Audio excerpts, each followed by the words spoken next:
नमस्कार. I am Dr. Gayatri Pandit. Welcome to my channel Learning with Gayatri.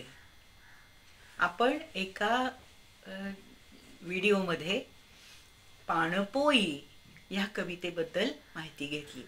आपण ती कविता शिकलो. आज आपण काय करणार आहोत, याच लेसनवरती याच कवितेवरचे जे काही प्रश्न असतील ते आणि त्याच्यावरचं जे व्याकरण आहे ते आपण बघणार आहोत. ही कविता सुलभ भारती SSC बोर्ड या सहावीतली अशी ही कविता आहे. तर सहावीतल्या या कवितेबद्दल आपण आज बोलणार आहोत. कवितेचं बोलून आपण शिकलेलो आहोत. तर आज आपण त्याच्यावरचे प्रश्नोत्तर आणि व्याकरण बघणार आहोत. तर आपण आता कविता वाचलेली आहे, आपण कविता बघितलेली आहे, कविता शिकलेलो आहोत. तर त्याच्यावरती अनेक प्रकारांना प्रश्न येऊ शकतात. तर तिथे कसे प्रश्न येऊ शकतात बघा बरं. उन्हात घामे जुनी अंगाची होतिया लाही लाही. अंगाची लाही लाही कशामुळे होते? अंगाची लाही लाही उन्हामुळे, कडक उन्हामुळे होते. नुसत्या उन्हामुळे अंगाची लाही लाही होत नाही, तर कडक उन्हामुळे अंगाची लाही लाही होते. ती पुढच्याच वाक्यामध्ये कशामुळे होती हे दिलेलं आहे. सूर्यकिरणांची लागती उष्ण गरम झळाई. उन्हाच्या झळा येतात, त्या झळामुळे काय होतं, तर अंगाची लाही लाही होते. तुम्ही असं पण म्हणू शकता, उन्हाच्या झळामुळे अंगाची लाही लाही होते. लाही लाही कशामुळे होते असं विचारलं की त्या दोन ओळी ज्या आहेत पहिल्या, त्या दोन ओळीमध्ये तुम्हाला त्याचं उत्तर सापडतं. अवखळ वारा सुटल्यावर काय होते? अवखळ वारा, आता अवखळ म्हणजे नॉटी, हे तुम्हाला मी सांगितलं. अवखळ वारा सुटल्यावर काय होते? अवखळ वारा काय करतो? काय दिलंय कवितेमध्ये, तर कवी काय म्हणतो, अवखळ वारा धूळ आणि पालापाचोळा उडवतो आणि तो उडून आकाशामध्ये जातो. कुठे जातो? अंबरात. पण वाचलंय ते, अंबरामध्ये किंवा आकाशामध्ये हा वारा ह्या धुळीला आणि पालापाचोळ्याला वरती नेतो. अवखळ वारा सुटल्यावर काय होते? अवखळ वारा सुटल्यावर काय हा शब्द बाजूला काढायचा आणि तिथे काय लिहायचं? धूळ आणि पालापाचोळा वरती उडतो. थकलेल्या वाटसरूला ग्लानी का येते? थकलेल्या वाटसरूला ग्लानी म्हणजे आपण बघितलं, थोडी फेंट आल्यासारखी होते, त्याला चक्कर येते. त्याला चक्कर म्हणजे असं थोडंसं गोलगोल फिरल्यासारखं होतं. आणि याचं कारण काय असतं? अंगातलं पाणी कमी होणं आणि उन्हाचा त्रास होणं, दोन्हीही या त्रासासाठी कारण होतं. थकलेल्या वाटसरूला ग्लानी का येते? थकलेल्या वाटसरूला पाण्याचा घोट कमी पडल्यामुळं ग्लानी येते, असं तुम्ही लिहू शकता. थकलेल्या वाटसरूला ग्लानी येते गरागरा, पिऊनी पाण्याचा घोट तेव्हा महत्व कळे खरा. असं याचं या दोन ओळीमध्ये तुम्हाला त्याचं उत्तर नक्की सापडेल. पाणपोईवर पाणी पिण्यास कोण कोण येतात? पाणपोईवर पाणी पिण्यास कोण कोण येतात? तर तिथे कोण कोण येतात? रंक असो वा राव. कोण येतात इथे? या प्रश्नाचं उत्तर तुम्हाला रंक असो वा राव हे पाणी पितात सारे जण. या वाक्यात या प्रश्नाचं उत्तर तुम्हाला नक्की सापडतं. रंक म्हणजे आणि राव म्हणजे, याचा अर्थ तुम्हाला मी सांगितला. रंक म्हणजे गरीब माणसं आणि राव म्हणजे श्रीमंत माणसं. श्रीमंत असो किंवा गरीब असो, पोर असो किंवा श्रीमंत असो, सगळेजण त्या ठिकाणी पाणी, तहान लागल्यानंतर पाणी पिणारच ना. ती गरीब असो किंवा श्रीमंत असो, ती येणारच तिथे पाणी प्यायला. मग तुम्ही इथं कसं लिहाल बरं? पाणपोईवर पाणी पिण्यास श्रीमंत किंवा गरीब येतात. श्रीमंत व गरीब येतात. श्रीमंत आणि गरीब येतात, असं तुम्हाला या ठिकाणी उत्तर सापडेल. ज्यानी पाणपोई थाटली त्याला आशीर्वाद का देतात? कारण का बरं? गरम पाणी, गरम हवा असते, पाण्याची अतिशय तहान लागलेली असते आणि त्यावेळेला पाणी पाणी पिण्याचं महत्त्व त्यावेळेला प्रत्येकाला कळतं आणि तिथं येऊन प्रत्येकजण पाणी पितो आणि ती तहान भागवल्यामुळं ती सगळेजण आशीर्वाद देतात. तर इथे बघा, पिऊन या पाणी दुवा देती सारे त्या सज्जनास. ज्याने पाणपोई थाटली तो सज्जन आहे, त्याला आशीर्वाद का देतात? तर त्यानं पाण्याची व्यवस्था केली. पाणपोई थाटली. तुम्हाला थाटली हा शब्द आता माहिती झाला, अधिक योग्य हा शब्द आहे. पाणपोई त्यांनी थाटली म्हणून पाणी पिण्याची व्यवस्था केली म्हणून लोक त्याला आशीर्वाद देतात. आता तुम्हाला प्रश्नोत्तर समजली. तर ही कविता तुम्ही जेव्हा 2-3 वेळेला 3-4 वेळेला जेव्हा वाचाल त्यावेळेला तुम्हाला त्यातले अधिकाधिक गोष्टी त्यातल्या तुम्हाला समजायला लागतील आणि कुठलाही प्रश्न तुम्हाला विचारला तरी त्याचं उत्तर तुम्हाला त्या कवितेमध्ये नक्कीच सापडेल. पुढे बघूया. उष्ण गरम, थंडगार, पालापाचोळा या शब्दातील दोन्ही शब्द एकाच अर्थाचे आहेत. एकाच अर्थाचे हे शब्द आहेत. असे शब्द शोधा आणि लिहा. आता इथे कसं केलंय बघा. उष्ण गरम. उष्ण म्हणजे काय? गरम. आणि गरम म्हणजे काय? उष्ण. म्हणजे काय? दोन्हीचाही अर्थ एकच आहे, पण तरी सुद्धा त्याच्यावरती एक फोर्स द्यायसाठी त्याचा जरा जास्त परिणाम आपल्यावरती व्हावा किंवा त्या शब्दाचा अधिक चांगल्या प्रकारानं अर्थ आपल्याला समजावा यासाठी काही वेळेला शब्द असे परत वापरले जातात आणि काही वेळेला असे शब्द वापरताना त्याच्यामध्ये थोडासा बदलही केला जातो. तर हे शब्द जेव्हा असतात ना त्याला आपण जोड शब्द असं म्हणतो. जोड शब्द याच्यावरती माझी स्वतंत्र एक हे आहे, व्हिडिओ आहे, तो तुम्ही जरूर बघा. तर असे जेव्हा जोड शब्द असतात त्यावेळेला त्याचे अर्थ अधिक फोर्सफुली, अधिक जोरदारपणे तिथे सांगायचे असतात. तर असे शब्द त्याच्यामध्ये बरेच आहेत. थंडगार. आता थंड आणि गार दोन्हीचा अर्थ एकच आहे. थंड म्हणजे गार आणि गार म्हणजे थंड. तर थंडगार. काय कसं वाटलं? छान थंडगार वाटलं. तेव्हा आपण काय म्हणतो? थंडगार असं का म्हणतो? नुसतं गार म्हणत नाही, तर काय म्हणतो? थंडगार. त्यावेळेला आपल्याला काय करायचं असतं? तर त्या थंडगाराबद्दल, त्या हवेबद्दल, त्या थोडासा जो गारवा असतो त्याच्याबद्दल तुम्हाला अधिक फोर्सफुली, अधिक परिणामकारक त्याच्यावरती तुम्हाला सांगायचं असतं. अशा वेळेला असे दोन शब्द एकत्रित वापरले जातात. पुढे बघा. पाला पाचोळा. आता पाला आणि पाचोळा याचा अर्थ दोन्हीचा एकच आहे. जेव्हा खाली पडलेला पालापाचोळा जो असतो वाळलेला असतो किंवा झाडावरून गळून गेलेला असतो, असा तो जो पालापाचोळा असतो तिथे पाला आणि पाचोळा दोन्हीचा अर्थ एकच असतो.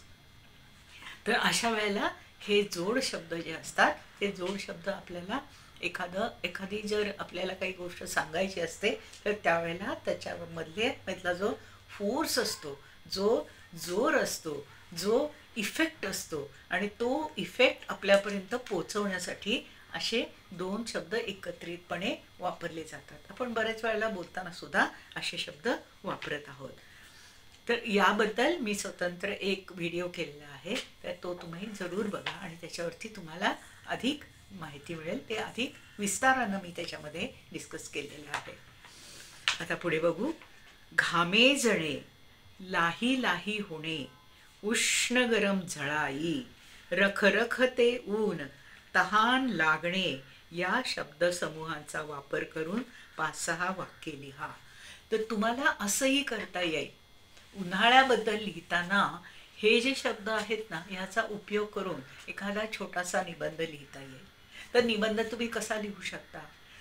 तर केव्हाही निबंध लिहिताना पहिल्यांदा एक असं इफेक्टिव्ह वाक्य टाकायचं, एक ग्रिप घ्यायसाठी. तर ते पहिलं वाक्य टाकलं की त्याच्याबरोबर तुम्हाला घामे जणे, लाही लाही होणे, उष्ण गरम झळाई, रखरखते ऊन, तहान लागणे या सगळ्या शब्दांचा त्या ठिकाणी तुम्हाला उपयोग करता येईल. बघा, लिहून बघा तुम्ही आणि जरूर त्याचा उपयोग करून घ्या, ह्या वाक्यांचा उपयोग करून घ्या. रख रख, गर गर यासारखे अक्षरांची पुनरावृत्ती होणारे शब्द शोधा. आता काय आहे? खळखळ, पाणी खळखळ वाहतं ना, ते खळखळ. खळ हा या शब्दाची द्विरुक्ती केली, दोनदा म्हटला हा शब्द. कसा? खळ खळ. आपण कुठे ट्रिपला गेलो तर तिथं पाणी वाहत असतं, तर तुम्ही येऊन कसं सांगाल? पाणी छान खळखळ वाहत होतं, तिथं थंडगार हवा वाहत होती. आता थंडगार पण वापरलं आपण आणि खळखळ असंही वापरलं. आता असे जे शब्द असतात ना, दोन त्याचे तोच शब्द परत रिपीट केलेला असतो. गर गर, आता गारे गार, रख रख, आता गारे गार हा सुद्धा शब्द तोच शब्द वापरलेला. त्याच्यामध्ये गारे गार, गारे ह्याच्यामध्ये एक मात्राचा फरक थोडासा केलेला आहे, पण अक्षर तीच आहेत. थोडासा बदल करून तोच शब्द रिपीट केला जातो. तर इथेही तसंच त्याने केलेलं आहे. रख रख, रख रख तर ऊन. गरगर, गोल गोल गरगर फिरतो. आता जेव्हा वारा जोरात येतो आणि तो त्या पालापाचोळ्याला उडवतो आणि तो पाचोळा असा जेव्हा वरती वरती वरती जातो ना, उन्हाळ्यामध्ये असा गोल गोल वारा फिरतो बघा, त्यावेळेला ह्या ठिकाणी सुद्धा हा गरगर शब्द तुम्हाला वापरता येईल. गरगर गरगर फिरत पालापाचोळा वरती उडून गेला म्हणता येईल ना. तर तुम्हाला असे शब्द तुमच्या निबंधांमध्ये सुद्धा वापरता येतील. तर असे जेव्हा तुम्ही 5-6 ओळीचा लिहून बघा, 10 ओळीचा लिहून बघा, छोटा छोटा लिहून बघा. एकदा तुम्ही लिहायला लागला आणि छोटा लिहिला की तुम्हाला आपोआप सुचत जाईल की तुम्ही मोठा तो कसा करायचा. निबंध म्हणा किंवा एखादी माहिती लिहायची असेल तर ती माहिती लिहिताना तुम्ही आधी 5-6 ओळी लिहिली की ती 10 ओळी कशी करायची हेही तुम्हाला त्यावेळेला लक्षात येईल. आता बघूया अजून पुढे. पाणपोई हा पाण्याशी संबंधित शब्द आहे. पाणपोई, तुम्हाला पाणपोई म्हणजे काय सांगितलं मी, की पाणी पिण्याची जी व्यवस्था असते, ज्या ठिकाणी रांजण भरून ठेवलेले असतात तिथे पाण्याची भांडी असतात, ते रांजण झाकून ठेवलेले असतात आणि तिथे पाणी नियमितपणे स्वच्छ पाणी भरलं जातं, त्याला पाणपोई म्हटलं जातं. तर पाण्याशी संबंधित शब्द आहे. तसेच खालील शब्द वाचा व समजून घ्या. पाणबुड्या पाण्याशी संबंधित आहे. पुढे बघा, पाणलोट, पाणवठा, पाणथळ, पाणकोंबडा, पाणघोडा, पाणवनस्पती. आता हे सगळे शब्द पाण्याशी संबंधित आहेत. सगळे शब्द कुठं ना कुठं या शब्दांचा पाण्याशी संबंध आहे. पाणबुड्या म्हणजे सबमरीन. जेव्हा पाण्याच्या खाली सबमरीन जाते त्यावेळेला खालती पाण्याच्या बरंच खाली, थोडंसं खाली नाही तर बरंच खाली काय आहे, काय वनस्पती आहे, काय प्राणी राहतात, अशी सगळी माहिती काढली जाते. किंवा पाणबुडी ही युद्धामध्ये सुद्धा वापरली जाते. तर युद्धामध्ये पाण्याच्या खालून जेव्हा जायचं असतं त्यावेळेला ती पाणबुडी वापरली जाते. पाणलोट, आता पाणलोट याचा संबंध जो आहे तो शेतीच्या बाबतीत जास्ती करून येतो. पाणलोटाच्या बाजूला जमीन आहे. जेव्हा एखादी डॅम बांधला जातो तर डॅमच्या तिथे कुठेपर्यंत हा पाणलोट आहे, कुठेपर्यंत ही पाण्याची व्यवस्था आहे, तर ह्या संबंधामध्ये हा पाणलोट हा शब्द वापरला जातो. आता पाणवठा, छोट्या गावामध्ये एक ठिकाण असतं, त्या ठिकाणावरती येऊन सगळेजण पाणी भरून आपल्या घरी घेऊन जातात, तर तिथे त्याला पाणवठा म्हणतात.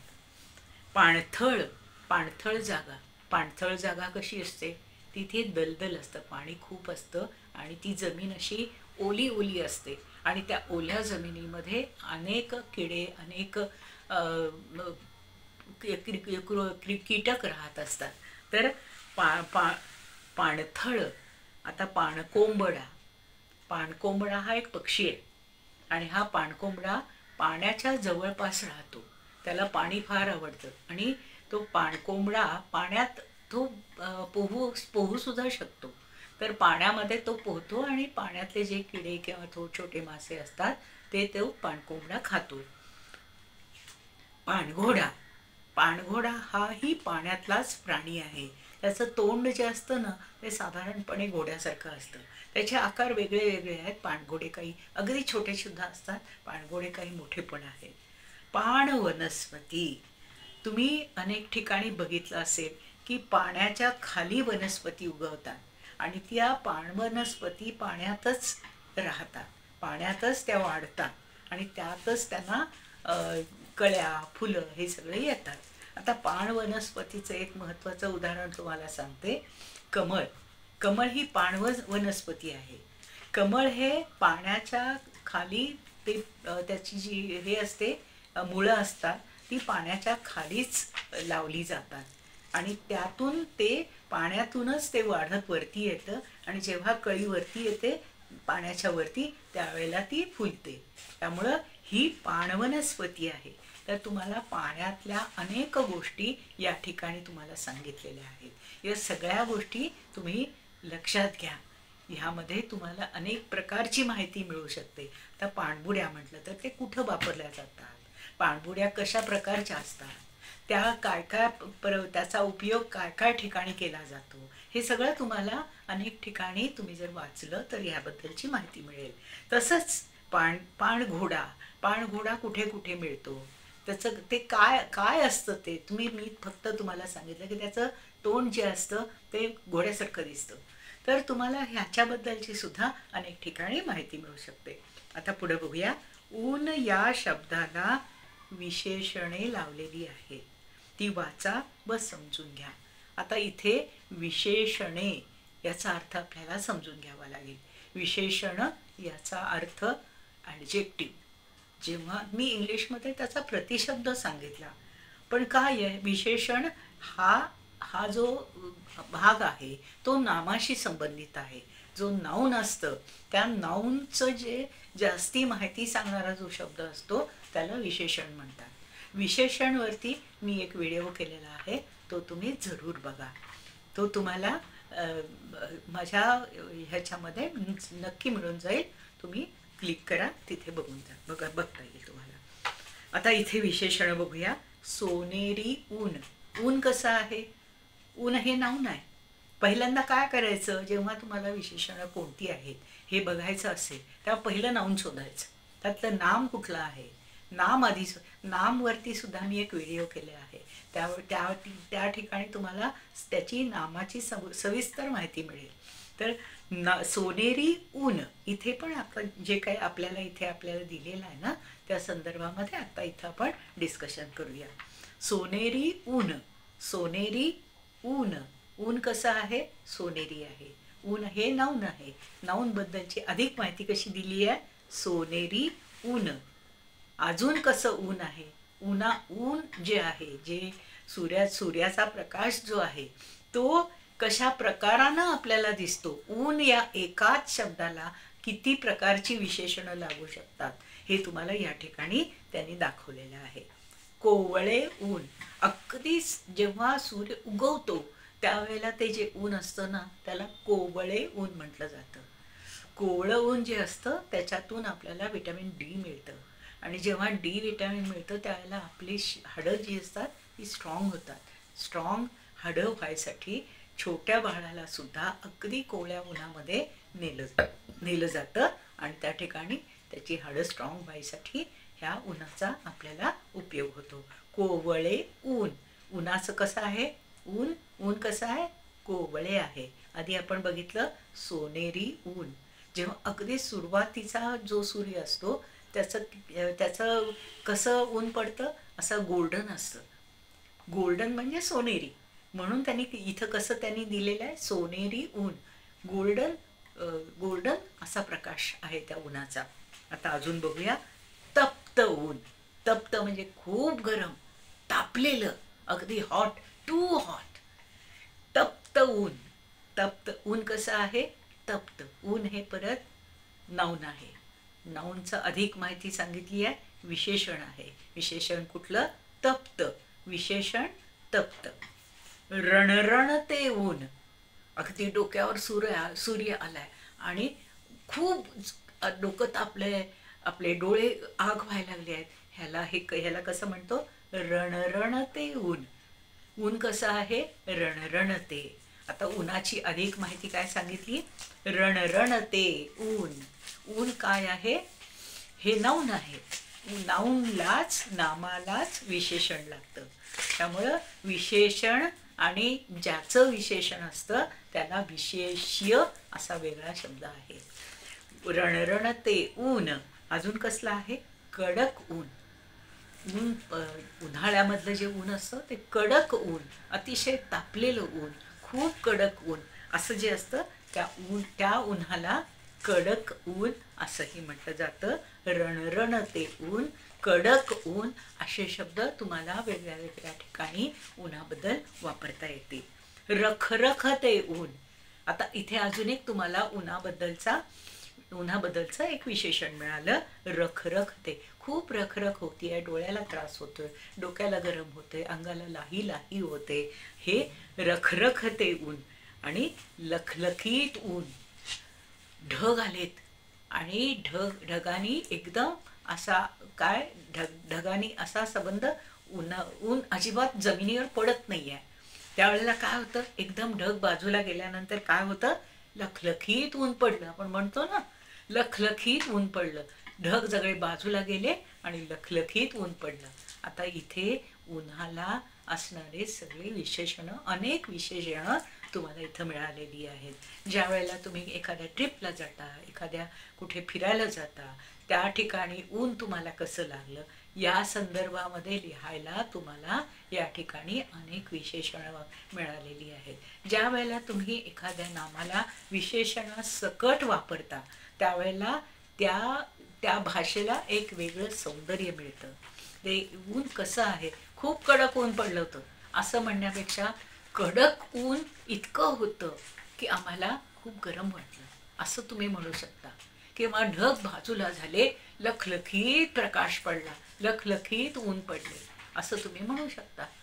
तर जेव्हा विशेषणं वापरली जातात त्यावेळेला विशेषणामुळं आपलं जी भाषा असते, आपण जी प्रकट केलेली भाषा असते, आपण वापरलेली जी भाषा असते ती अधिक चांगल्या प्रकारानं प्रेझेंट होते, चांगल्या प्रकारानं लोकांच्या समोर येते. आता पुढे बघूया आपण. खालील विरुद्धार्थी शब्द लिहा. विरुद्धार्थी आणि समानार्थी या दोन्हीवरती मी स्वतंत्र व्हिडिओ केलेले आहेत, ते जरूर बघा. गार, गरम. गारच्या विरुद्ध काय? गरम. तृप्त, अतृप्त. त्या ठिकाणी अ लावून, बे लावून असे अनेक विरुद्धार्थी शब्द तयार होतात. हे याच्याबद्दलचं मी डिस्कशन केलेलं आहे, तर ते तुम्ही जरूर बघा. अतृप्त. रंक. आता रंकवरती आपल्याला शब्द मिळाला याच कवितेमध्ये, रंक आणि राव. दुवा. दुवा म्हणजे आशीर्वाद. आशीर्वादाच्या विरुद्ध काय होईल? कर्स. कर्स म्हणजे काय होईल? शाप. तर दुवा त्याच्या विरुद्ध शाप असा अर्थ आपल्याला विरुद्धार्थी शब्द मिळू शकेल. ऊन. ऊनच्या विरुद्ध काय होईल? ऊनच्या विरुद्ध काय होईल? थंड. ऊन म्हणजे गरम, थंड. सज्जन. सज्जन आपल्याला आहे, कोणीतरी त्या दुवा देती सारे त्या सज्जनास. आपल्याला आलाय ना शब्द या कवितेमध्ये. तर आता सज्जन ह्याच्या विरुद्ध काय होईल? दुर्जन. तर काय आहे त्या मी व्हिडिओमध्ये दु, बे, असे प्रिफिक्स लावून विरुद्धार्थी जे शब्द तयार होतात त्याच्याबद्दलचं मी अधिक डिस्कशन केलंय, ते जरूर बघा. तुम्हाला खूप तहान लागली असताना अचानक पाणपोई दिसली. आता पाणपोई हा शब्द तुम्हाला नवीन नाही, तर तुमच्या मनात कोणते विचार येतील ते लिहा. पाणपोई बघितल्यानंतर तुम्ही काय म्हणाल? अरे, पाणपोई इथे दिसती आहे, आपल्याला पाणी प्यायची व्यवस्था केलेली आहे, हे पहिल्यांदा मनात येईल तुमच्या. मग काय होईल? कुणी पाणपोई केली असेल इथे? हां, गावकऱ्यांनी केली असेल.